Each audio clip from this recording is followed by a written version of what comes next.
The warning sirens started at dawn. Tae-Wan was underneath a power junction when he heard them. His hands stopped moving. He knew that sound. Every colonist on Ashvera knew that sound. It meant a storm was coming. He pulled himself out from under the machinery and stood up. The sky had changed color.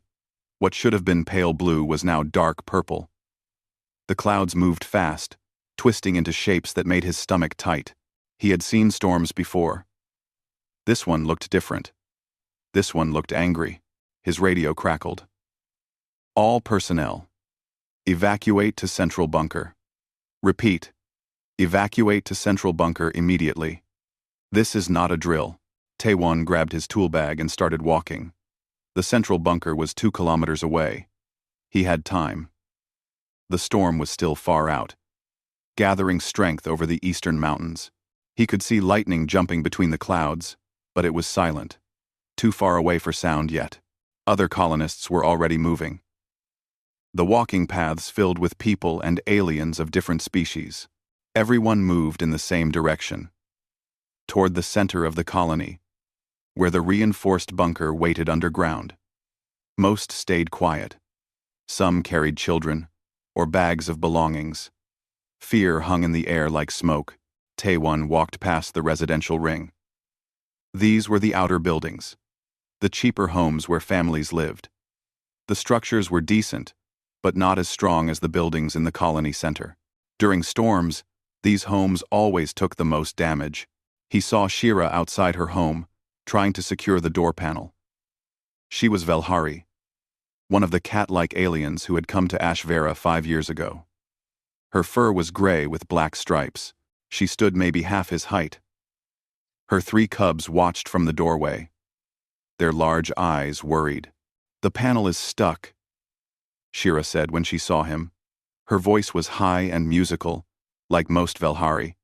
"I cannot lock it properly." Tae-Wan stopped. He should keep walking. The bunker was filling fast, but he looked at the 3 small cubs in the doorway. They were so young, maybe 2 years old, in human terms. He set down his tool bag. "Let me see." The panel had warped from age and weather. He worked quickly, using a pry tool to straighten the frame enough for the lock to catch.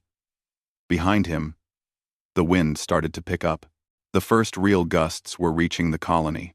"There," he said. "It should hold." "Thank you," Shira said. She called to her cubs in their language, a series of chirps and soft sounds. They came out, and she began walking toward the bunker with them. Her mate, Kelm, joined them from inside the house, carrying a bag. Tae-Wan walked with them for a while. The Velhari family moved slower than him because of the cubs. Little Piri kept stopping to look back at their home. Her brother Nos held his mother's hand tight. The youngest, Tika, made worried sounds. "First big storm for them," Kelm explained. His voice was deeper than Shira's, but still musical. "They are frightened. It will be okay," Tae-Wan said. He did not know if that was true, but it seemed like the right thing to say.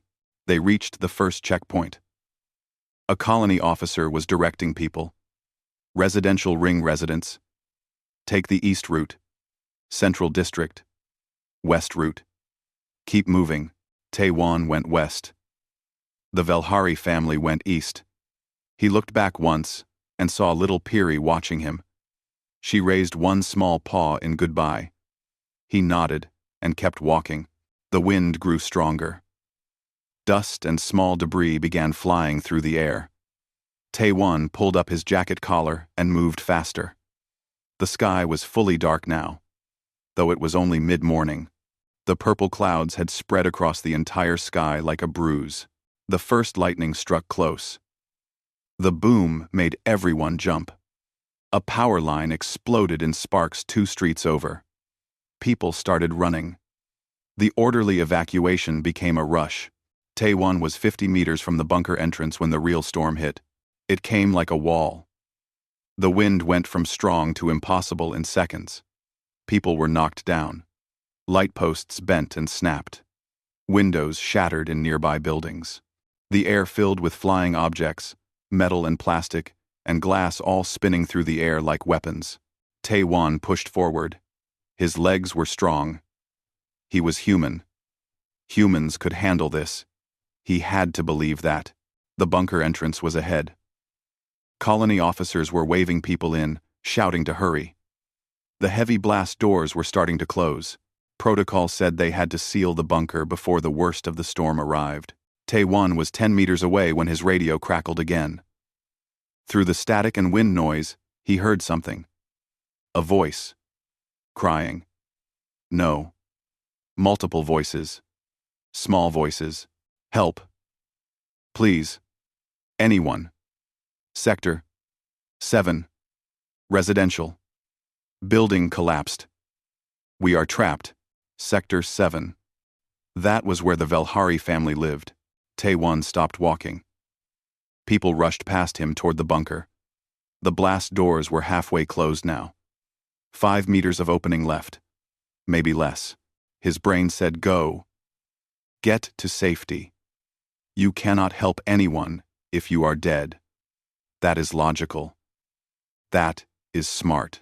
But his feet would not move toward the bunker. He thought of Piri's small paw waving goodbye. He thought of Tika's worried sounds.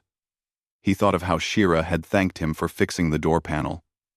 As if that small kindness mattered. The blast doors were almost closed. 3 meters of opening.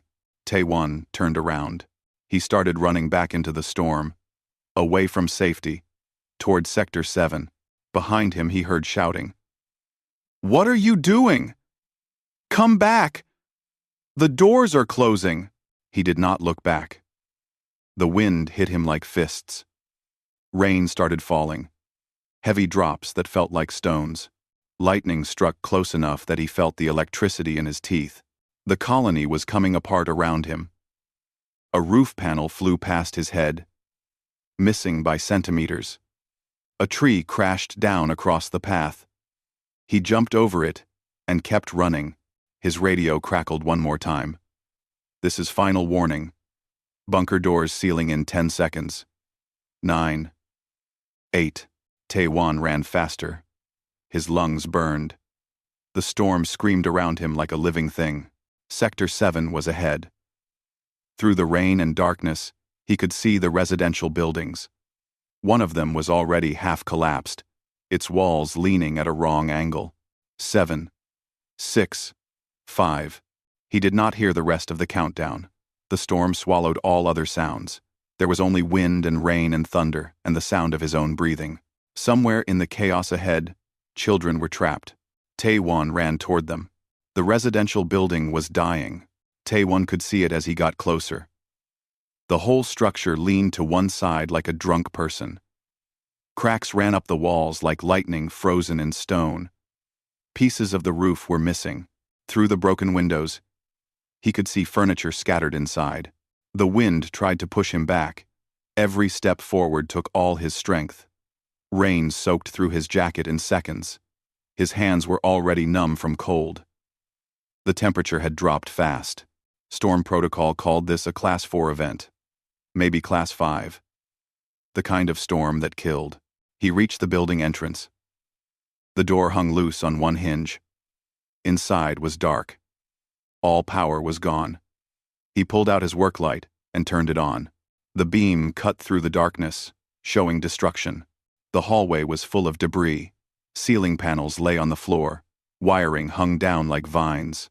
Water poured in from somewhere above.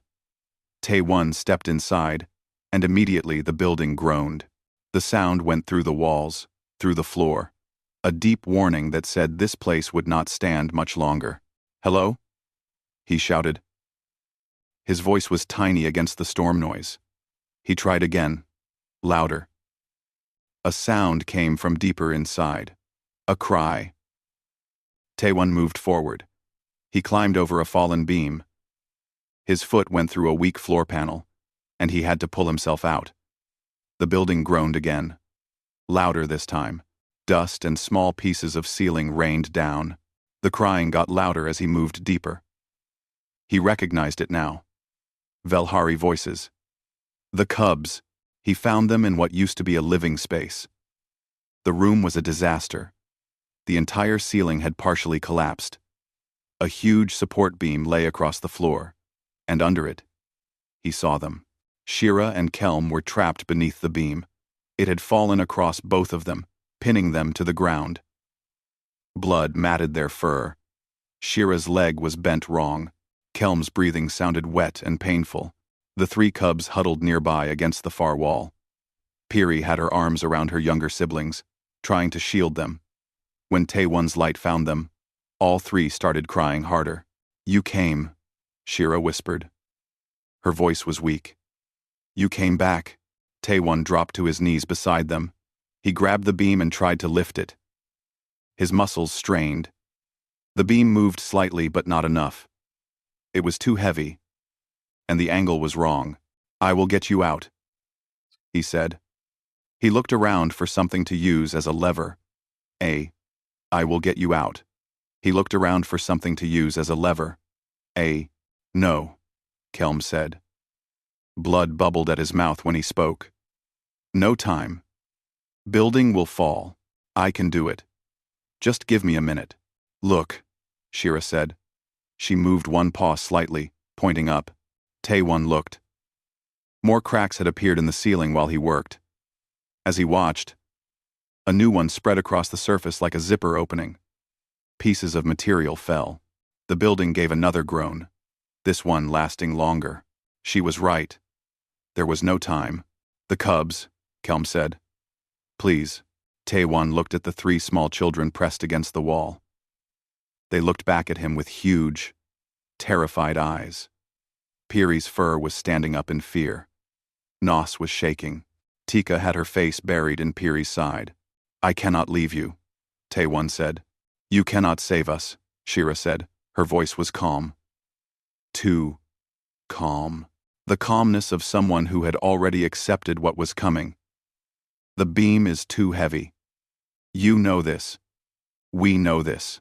Lightning struck close outside. The flash lit up the room for a moment, showing everything in harsh white light. Taewon saw how bad their injuries were, saw how much blood was on the floor. Even if he could lift the beam, even if he could get them out, they would not survive the journey back through the storm. "Please," Kelm said again. "They are children. They did nothing to deserve this. You can save them. You are strong. Humans are strong." The building shook. Somewhere above, something large crashed down. The sound echoed through the structure. Shira reached out with one paw. In it was a small data chip, the kind used for personal recordings. "Our memories," she said. "So they will know us. So they will remember." Taewon took the chip with shaking hands. It was warm from being clutched in her paw. "Tell them," Shira said, and now her voice broke. "Tell them we loved them. Tell them every day." "I will," Taewon said. His throat was tight. "I promise." "Go now," Kelm said. Taewon stood up. He moved to the cubs. Piri tried to push past him toward her parents, crying in her language. He caught her gently, but firmly. "I am sorry," he said. "I am so sorry." He pulled off his thermal work cloak. It was heavy and insulated, designed to keep humans warm in extreme cold. He wrapped it around all three cubs and pulled them against his chest. They fought him at first, trying to get to their parents. But he held them tight and secure. Their small claws dug into his uniform. Their crying filled his ears. "Be brave, my children," Shira called out. Her voice was fading. "Be strong like your new father."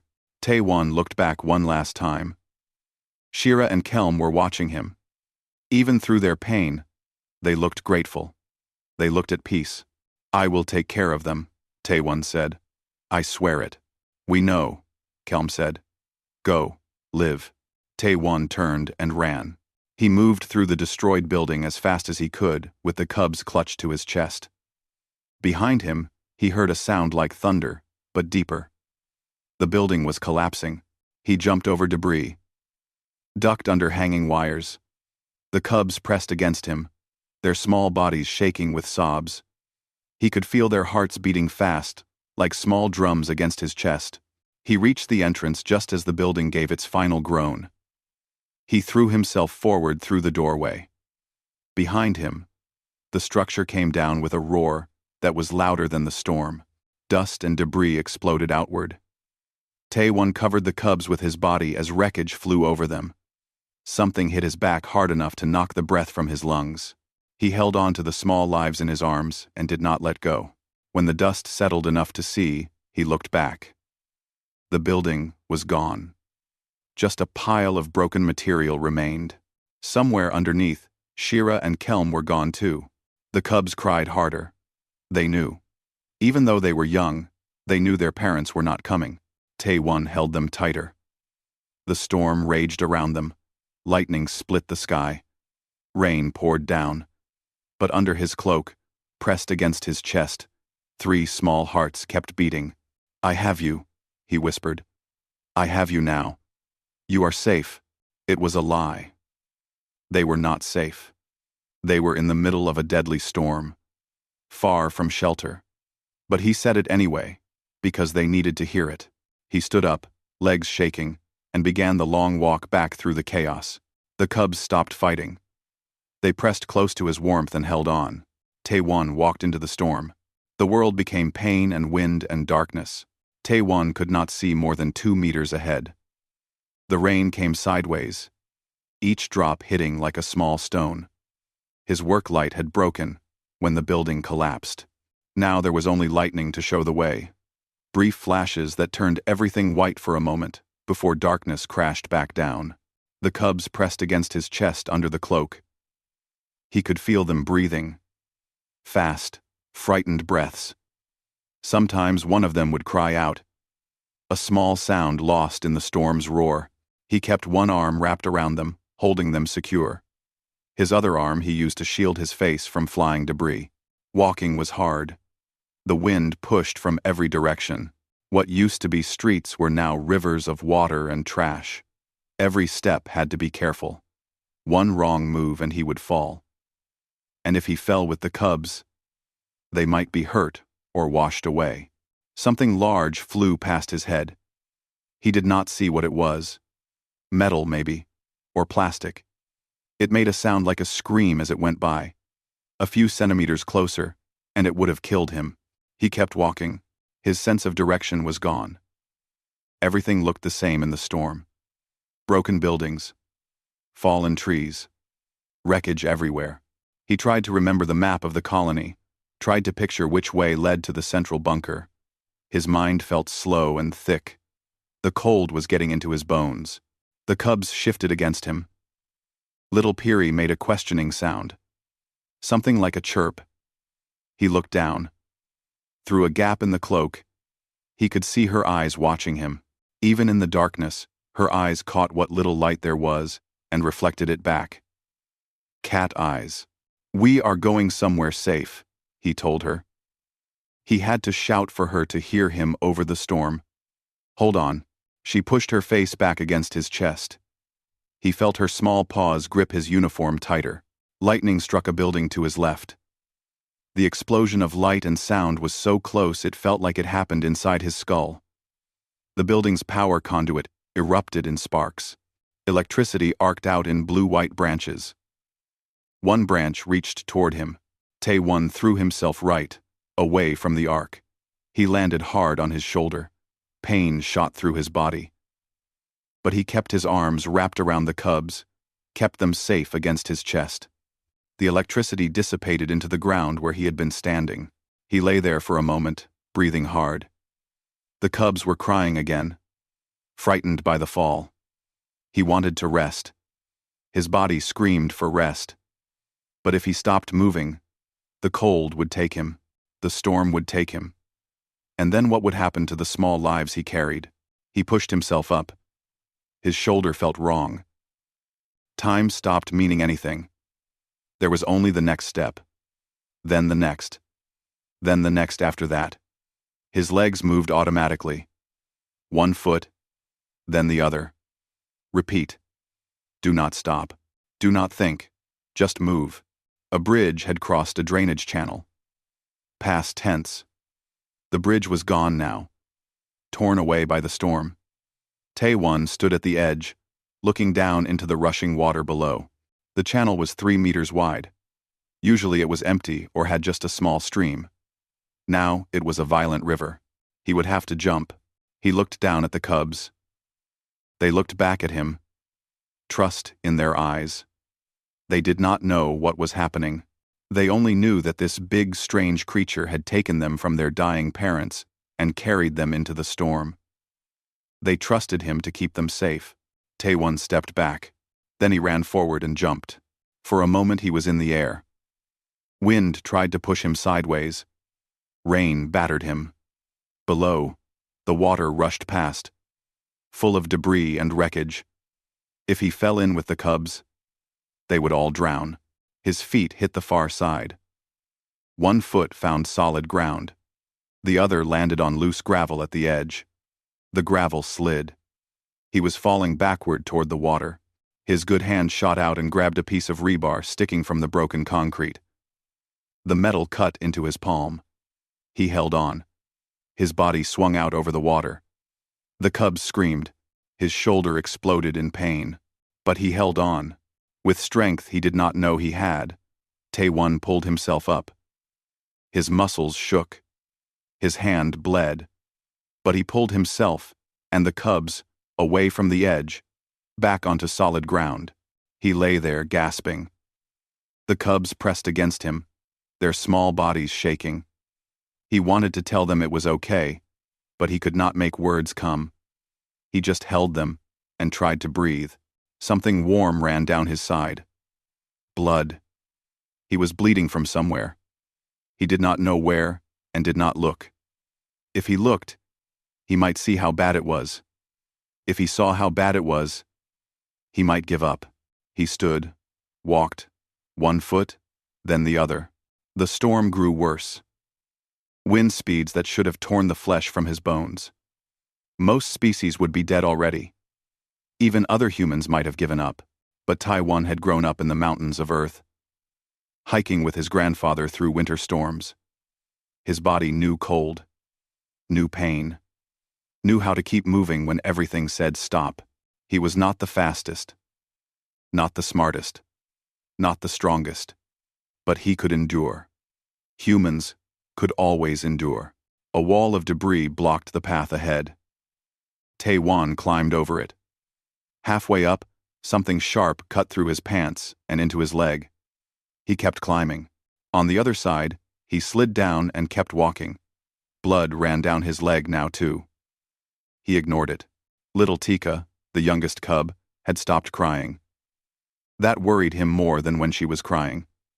He pressed his hand against her small body. Still breathing. Still warm. But quiet. Too quiet. She was shutting down from fear and cold. "Stay with me," Taewon said to her. Just a little longer. He walked faster. His vision was starting to blur. How long had he been out here? Hours? It felt like years. Like he had always been walking through the storm. Would always be walking through it. The bunker was a dream. Safety was a dream. There was only wind and rain and pain. But under his cloak, 3 small hearts beat. That was real. They were real. He could feel them. Warm and alive. He focused on that feeling. Used it to push away the pain, the cold, the exhaustion. Those hearts needed to keep beating. That was all that mattered. Through the rain, he saw something. A shape. Regular and solid. A building. No. Not just a building. The central bunker. He recognized the reinforced walls. The heavy blast door. The wall is this heaven present. The wall is the reperdes. The blast door was closed. Of course it was closed. The storm was here. Protocol demanded it be sealed. Taewon reached the door. With his bleeding hand, he pounded on the metal. The sound was nothing against the storm. He pounded harder, shouted, "Open the door! I have children! Open the door!" No response. They could not hear him. The The door was too thick, and the storm was too loud. His legs gave out. He slid down the door and sat with his back against it. The cubs were still pressed to his chest. He wrapped both arms around them and bent over, using his body as a final shield against the storm. "I am sorry," he whispered to them. "I tried." His eyes closed. The darkness behind his eyelids was warmer than the world outside. It would be easy to slip into that darkness. So easy. But the cubs shifted against him. Little Peary chirped, a questioning sound. She was asking if they were safe yet, asking if it was over. It was not over. He had made a promise to Shira and Kelm. He had sworn to protect these children. A human keeps their promises. With the last of his strength, Tae-Won lifted his fist and pounded on the door one more time. Then again. Then again. His vision went white with pain. His hand left blood marks on the metal. He pounded until he could not lift his arm anymore. Then the door opened, spilling light into the storm, and hands reached out to pull them inside. The last thing Tae-Won saw before darkness took him was the cubs being lifted from his chest, carried away to safety by medical staff. They were safe. He had kept his promise. Then, the world went away. White ceiling, soft humming of medical equipment, the smell of antiseptic. Tae-Won opened his eyes slowly. Everything hurt. His body felt like it was made of pain, held together by bandages. He tried to move, and immediately regretted it. "Do not move." A voice beside him. Female. Human. He turned his head carefully and saw a doctor standing there, checking displays. "You have been unconscious for 3 days. Your body needs rest." "The cubs," he said. His voice came out rough and broken. "They are fine," the doctor said. Her expression softened. Frightened and sad, but physically healthy. "You kept them warm enough. You saved their lives." Relief flooded through him. He closed his eyes and let out a breath he did not know he was holding. "You should not be alive," the doctor continued. She pulled up a chair and sat down. "Severe hypothermia, multiple lacerations, broken ribs, torn muscles in your shoulder, electrical burns, blood loss. Any one of these things could have killed you. All of them together?" She shook her head. "By every medical standard, you should have died out there. But I did not." "No, you did not." She looked at him for a long moment. "Why did you go back?" "The doors were closing. You were almost safe." Tae-Won thought about how to answer that. He did not have good words for it. "They needed help.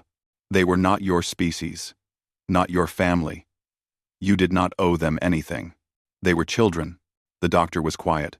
Then she said, "The colony administration wants to talk to you. So does the Velhari community. And several galactic news services have been requesting interviews. You have become quite famous. The Velhari. Anyway, I do not want to be famous. Too late for that." She stood up. "Rest now. I will tell everyone you need more time before you can have visitors. But the cubs have been asking about you constantly. Would you like to see them?" Tae-Won nodded. The doctor left. A few minutes later, the door opened again. A Velhari elder came in first. An old female with silver fur. Behind her, 3 small shapes rushed forward. The cubs climbed onto the bed before anyone could stop them. They pressed against Tae-Won carefully, avoiding the bandaged areas. Little Peary put her paw on his hand. Nos touched his arm gently. Tika made a soft cooing sound and curled up against his side. They did not say anything. They just needed to be close, to feel him breathing, to know he was alive. The elder spoke. Her voice was formal and controlled. "I am Elder Mira. I speak for the Velhari community on this world. We wish to express our gratitude for saving these children. You are welcome." Tae-Won said. "Round, we also wish to understand." Mira's ears twitched. "Why did you risk your life?" "In Velhari culture, Individual survival is paramount. We honor Shira and Kelm for protecting their cubs, but they were the parents. They had genetic investment in these children. You had nothing. No connection. No obligation. They needed help, Taewon said again. That is not an answer. Many beings need help. We cannot help them all. To try is to die uselessly. Taewon stroked Piri's head gently. The cub pressed into his touch. I was there. No one else was coming. If I did not help, they would die. So I helped, even though it meant you might die. Yes. Mira's tail swished in agitation. This is irrational. Maybe. Definitely. Mira sat down in the chair the doctor had used. I have studied human culture since my people came to this world. I read your histories. You do this often. Run into danger for others. Even strangers. Even animals. Even enemies sometimes. It makes no evolutionary sense. Evolution is not just about survival, Taewon said quietly. It is also about what kind of being survives. Humans who help others, who protect the weak, who save children even when it is dangerous. These humans pass on their values. Their children learn from them. Their communities become strong because people trust each other. But you could have died. Then you would pass on nothing. Yes. But I did not die. And these three are alive. He looked down at the cubs pressed against him. That matters. Mira was silent for a long time. Finally, she said, the Velhari community has decided to honor you with citizenship in our clan. You are the first human to receive this. The cubs have no other family now. By our custom, they need a guardian. Will you accept this responsibility? Taewon looked at the three small shapes on his bed. Piri looked back at him with those large, trusting eyes. Yes, he said. I will. Then they are yours. And you are ours. Mira stood and bowed, a deep, respectful gesture. May you teach them well. Taewon, of two peoples. After Mira left, the cubs stayed. They did not want to leave him again. The medical staff eventually brought small sleeping pads and let them stay in the room. The news spread fast. A human had run into a deadly storm to save alien children, had carried them through impossible conditions, had nearly died keeping them alive. The story traveled from Ashvera to other colonies, then to the Galactic Network. Visitors started arriving at the medical center. First was the colony administrator, who thanked him officially and gave him some kind of medal. Taewon did not pay much attention. The cubs were more interesting than medals. Then came representatives from other species. A Tharn diplomat, tall and crystalline, wanted to understand his motivations. A Kresh scientist asked permission to study his medical records, fascinated by human endurance. A Dorvan priest called him blessed by the divine spirit. They all asked the same question in different ways. Why? Taewon gave them all the same answer. Because they needed help. Because he was there. Because they were children. Most left confused. Some left thoughtful. A few left changed. One visitor was different. She was human. From Earth. Sent by the Human Diplomatic Corps. Her name was Hyejin. She sat beside his bed and did not ask why. She already understood. This is going to change things, she said. For humanity in the galaxy. They have always seen us as strange. Too emotional. Too irrational. Weak because we care too much. Let them think that. They are starting to think differently now. Hyejin pulled up news reports on her tablet and showed him. Headlines from different worlds. Different species. The impossible rescue. Human saves enemy's children. When logic failed, compassion succeeded. I did not do it to prove anything, Taewon said. I know. That is why it matters. She looked at the cubs, sleeping on his bed. A Velhari mother, on the other side of the galaxy, saw your story. She has volunteered to take in Tharn orphans from the border conflicts. a species that has been their enemy for generations. She said, if a human can save Velhari cubs, she can save Tharn children. Taiwan had not thought about that. Had not thought about anything beyond the storm, beyond the next step, beyond keeping 3 small hearts beating. There will be more, Heijin continued. This is just the start. Humans have been quiet in the galaxy, careful, trying not to make waves. But this showed them who we really are, what we value. After she left, Taiwan lay there thinking. He had not wanted to change anything, had not wanted to be a symbol or an inspiration. He had just wanted to help 3 frightened children, but maybe that was enough. Maybe that was everything. Little Piri woke up and looked at him. She climbed up carefully until she could touch his face with her paw. "Papa?" she said in halting standard. It was a word the medical staff had taught her, a human word. "Yes," Taewon said. His throat was tight. "I am here." "D1, I am here." She curled up against his shoulder and went back to sleep. Outside the window, the colony was being rebuilt. The storm had passed. The damage would heal. Life would continue. And in a small medical room, a human and 3 small aliens formed something new. Something the galaxy had never seen before. A family made not of blood or species, but of choice and courage and promises kept in the darkness. 6 months after the storm, Taewon stood in his new home, watching Piri try to fix a broken data panel. "This wire goes here?" she asked, holding up a blue connector. "The blue wire goes to the blue port," he said. "Match the colors." She nodded seriously and plugged it in. The panel flickered and came to life. Piri's ears went straight up with pride. "I did it! Good work," Taewon said. He was still getting used to this. Being a father. Teaching. The weight of 3 small lives depending on him every day. Nos and Tika were in the next room, playing some kind of game that involved a lot of running and jumping. The sound of their feet pattering across the floor had become normal. Home was not quiet anymore. It was full of small voices and laughter and sometimes tears. The legal process had taken 3 months.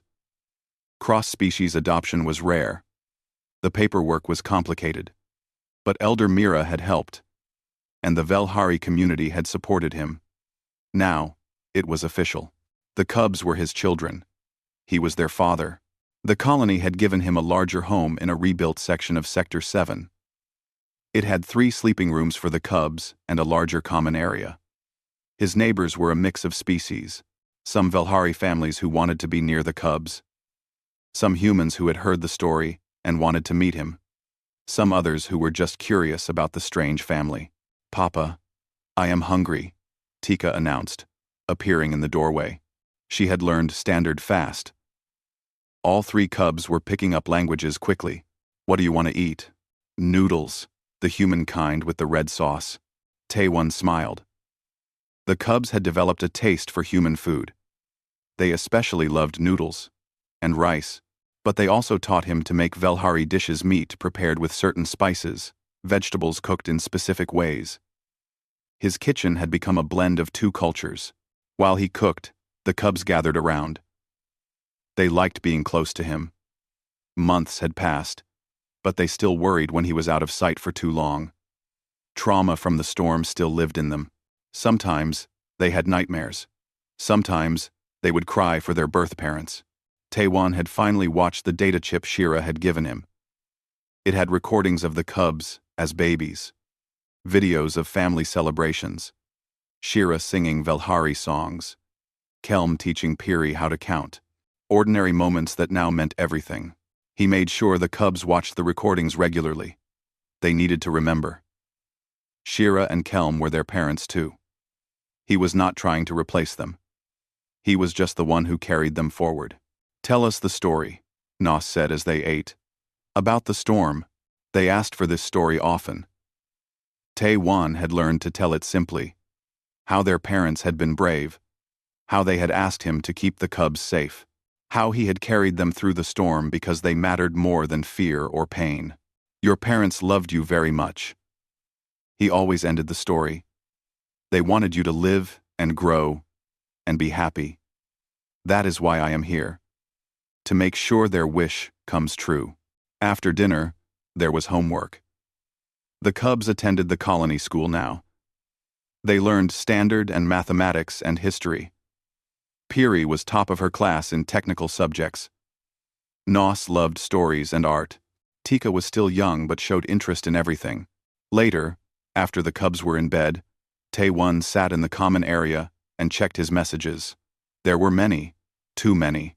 News requests still came regularly. Organizations wanted him to speak at events. Scientists wanted to study the family.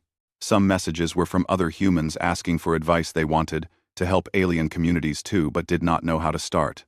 One message was from a woman named Bo-Ra. She was human, working at a refugee center on the other side of the galaxy. She wrote that she had seen his story, and it inspired her to do more. She had started a program to place war orphans with families willing to take them, regardless of species. 30 children had found homes so far.